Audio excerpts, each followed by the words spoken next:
Hello, everyone. I'm Mr. Eli, or Eli Sparks, Curriculum Manager and a food educator with Local Matters. And I'm back with you today to celebrate life. It's especially important to do in moments like this. And today, specifically, we're here to celebrate the life of Tomie dePaola. We learned Monday that he passed away at the age of 85. And although the beloved children's author and illustrator is no longer with us, his legacy will live on through his wonderful stories and beautiful illustrations. Tomie dePaola was an influence on me when I was a child. He's been writing children's stories and illustrating them for decades. And the book we're going to read today is a classic from him. Many of you will know Strega Nona. It's a Caldecott Honor Award winner, and it's a book that we read during our 24-week curriculum in the classroom. And although we've already read this book this year, before this big shift we've all gone through, we wanted to share it again today to celebrate Tomie dePaola's life.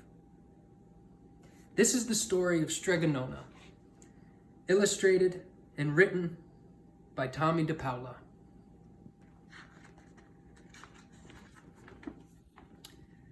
In a town in Calabria, a long time ago, there lived an old lady called Strega Nona, which meant Grandma Witch. Although all the people in town talked about her in whispers, Strega Nona, Strega Nona, Strega Nona, they all went to see her if they had troubles.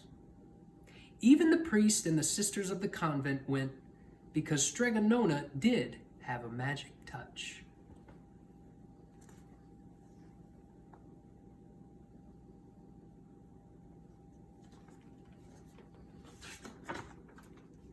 She could cure a headache with oil and water and a hairpin. She made special potions for the girls who wanted husbands, and she was very good at getting rid of warts.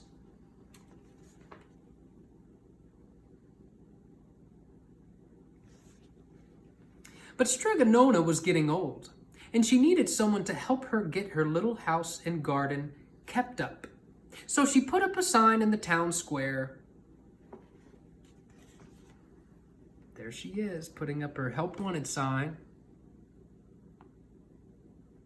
I love these beautiful images of birds and a little cat in the distance there.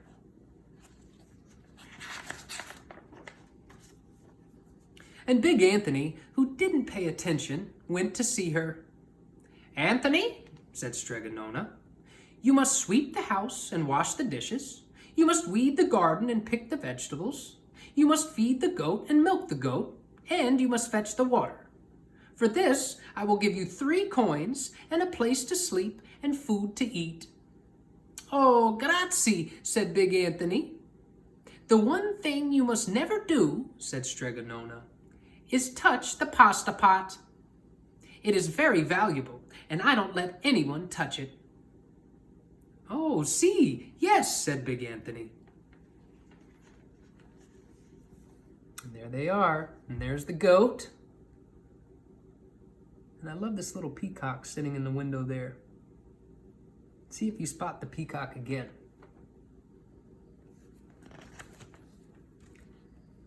And so the days went by. Big Anthony did his work, and Strega Nona met with the people who came to see her for headaches and husbands and warts. Big Anthony had a nice bed to sleep on next to the goat shed, and he had food to eat. One evening, when Big Anthony was milking the goat, he heard Strega Nona singing. Peeking in the window, he saw Strega Nona standing over the pasta pot. There he is, peeking in there. What is she singing? Let's find out. She sang, "Bubble, bubble, pasta pot, boil me some pasta nice and hot. I'm hungry and it's time to sup. Boil enough pasta to fill me up."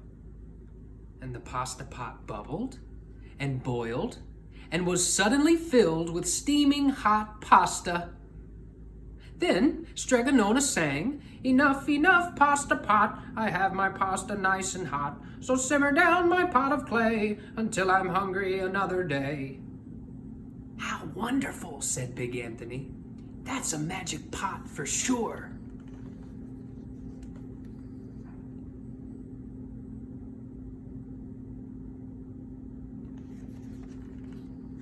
And Strega Nona called Big Anthony in for supper. But too bad for Big Anthony, because he didn't see Strega Nona blow 3 kisses to the magic pasta pot.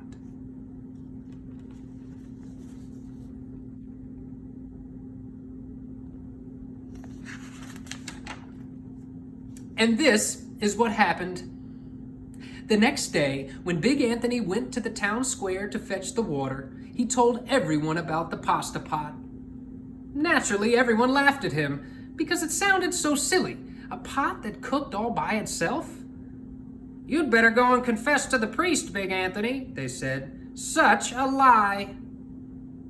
Big Anthony was angry, and that wasn't a very good thing to be. I'll show them, he said to himself. Someday I will get the pasta pot and make it cook, and then they'll be sorry. There's angry Big Anthony.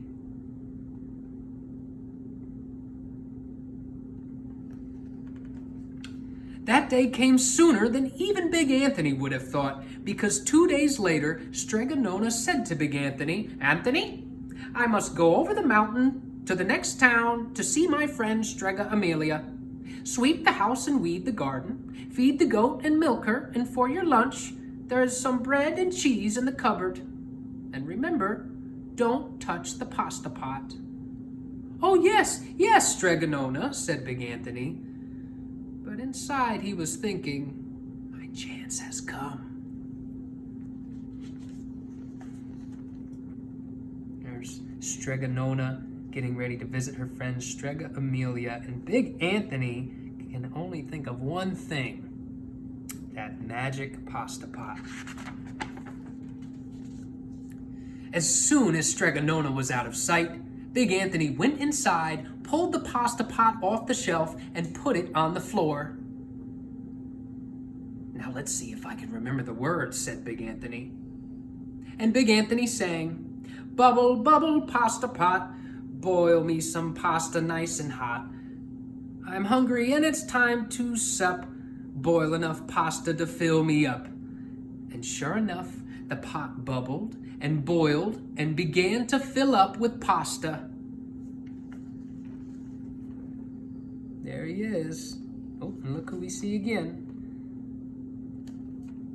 And Big Anthony's celebrating that he got the pasta pot to work. Aha, said Big Anthony, and he ran to the town square, jumped on the fountain and shouted, Everyone, get forks and plates and platters and bowls, pasta for all at Strega Nona's house.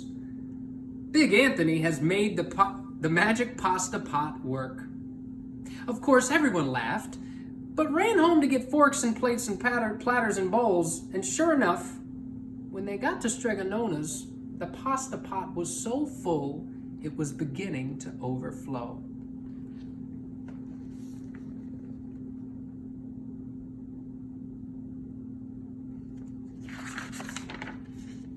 Big Anthony was a hero. He scooped out pasta and filled the plates and platters and bowls. There was more than enough for all the townspeople, including the priest and the sisters from the convent. And some people came back for 2 and 3 helpings, but the pot was never empty. Look at all those people lined up to try some pasta from Big Anthony's magic pasta pot. But it wasn't Big Anthony's, was it? When all had had their fill, Big Anthony sang, Enough, enough, pasta pot, I have my pasta nice and hot, so simmer down my pot of clay until I'm hungry another day. But alas, he did not blow the 3 kisses. He went outside, and to the applause of the crowd, Big Anthony took a bow. Thank you, thank you. He was so busy listening to compliments from everyone that he didn't notice the pasta pot was still bubbling and boiling until a sister from the convent said, "Oh, Big Anthony, look!" And pasta was pouring out of the pot all over the floor of Strega Nona's house and was coming out the door.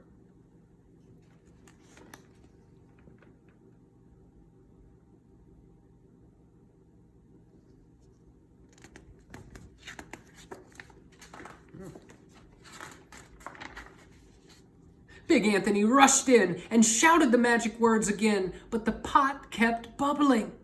He took the pot off the floor, but pasta kept pouring from it. Big Anthony grabbed a cover and put it on the pot and sat on it.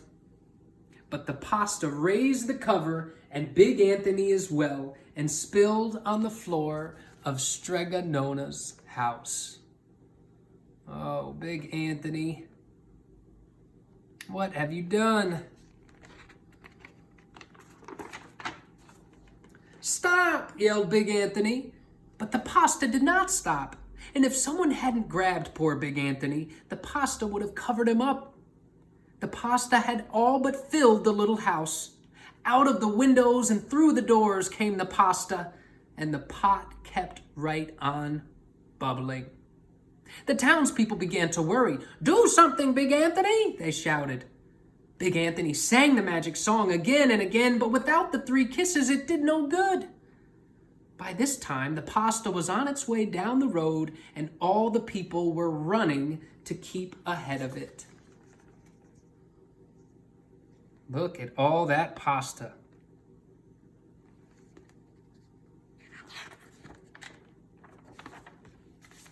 "We must protect our town from the pasta," shouted the mayor.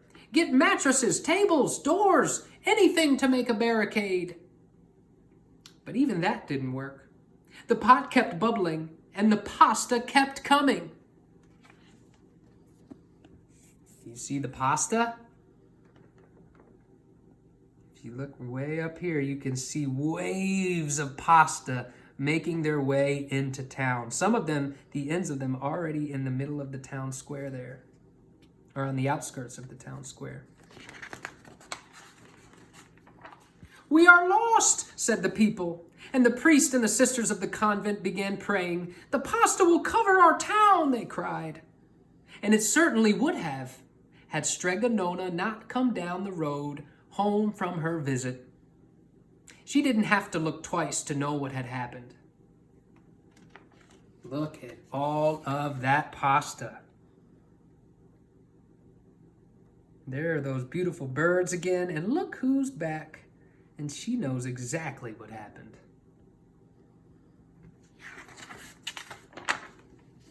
She sang the magic song and blew the 3 kisses, and with the sputter, the pot stopped boiling and the pasta came to a halt. Just like that. "Oh, grazie, thank you, Strega Nona," the people cried. But then they turned on poor Big Anthony. "String him up," the men of the town shouted. They are not happy with Big Anthony.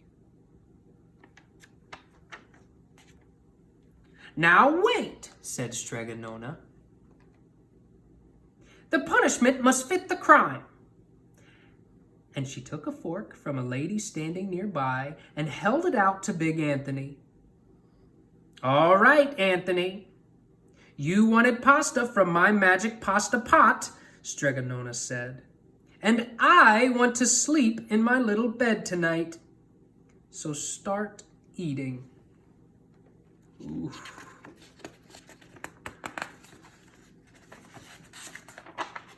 And he did. Poor Big Anthony.